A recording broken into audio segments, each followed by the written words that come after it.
വഖഫ് bill ഈ രാജ്യത്ത് അടിച്ചേൽപ്പിക്കാൻ ശ്രമിക്കുന്നത് ഏതെങ്കിലും ഒരു സിവിൽ നിയമനിർമ്മാണ പ്രക്രിയയുടെ ഭാഗമല്ല എന്ന് ഇന്ത്യയിലെ സമകാലീന രാഷ്ട്രീയം പരിശോധിക്കുന്ന ഏതൊരു വിദ്യാർത്ഥിക്കും മനസ്സിലാവും. കാരണം അതിന് വ്യക്തമായ ഒരു മുസ്ലിം വിരുദ്ധ അജണ്ടയുണ്ട്.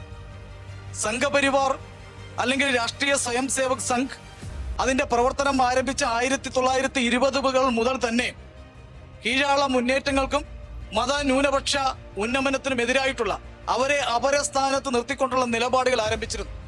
വിഭജനത്തിന്റെ കാലഘട്ടത്തിൽ തീക്ഷ്ണമായ പ്രതിരോധങ്ങൾക്ക് ഇരയാകേണ്ടി വന്നൊരു സമുദായമാണ് മുസ്ലിം സമുദായം. പിന്നീട് സംഘപരിവാരം അധികാരത്തിലേക്ക് വരുമ്പോൾ നമ്മൾ കണ്ടത് മുസ്ലിം വിരുദ്ധതയെന്നോ ഇസ്ലാമോ ഫോബിയ എന്നോ ഒക്കെ അപ്പുറമായി ഇസ്ലാമിനെ ഉന്മൂലനം ചെയ്യുക, വംശഹത്യ ഒരു നിലപാടായി സ്വീകരിക്കുന്ന രാഷ്ട്രീയ സാഹചര്യം നമ്മൾ കാണുകയാണ്.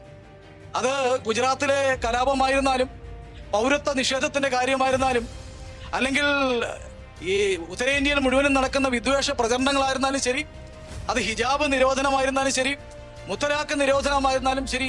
നമുക്ക് എല്ലാവർക്കും അറിയാമല്ലോ, വിവാഹ മോചനത്തിന്റെ കാര്യത്തിൽ ഒരു ക്രിമിനൽ ആക്ട് അതിന് ഇരയാകേണ്ടി വന്ന ഏക മതസമൂഹം മുസ്ലിങ്ങളാണ് ഇന്ത്യയിൽ. ഇത്രയും അതിക്രൂരമായ മുസ്ലിം വിരുദ്ധ മുസ്ലിം ഉന്മൂലന സിദ്ധാന്തം സംഘപരിവാർ നടപ്പിലാക്കുന്നതിന്റെ അവസാനത്തെ പദ്ധതിയായി, രാഷ്ട്രീയ പദ്ധതിയായി ഈ വഖഫ് ബില്ലിനെ കാണുന്ന ഒരു ക്രിസ്തീയ മതപുരോഹിതനാണ് ഞാൻ. അതുകൊണ്ട് ഇത് ചെറുക്കപ്പെടണം. ഈ ഭരണകൂടം ഇനിയും ഭരണഘടനയെ വിശ്വസിക്കുന്നുണ്ടെങ്കിൽ ഈ വഖഫ് ബിൽ പിൻവലിക്കണം.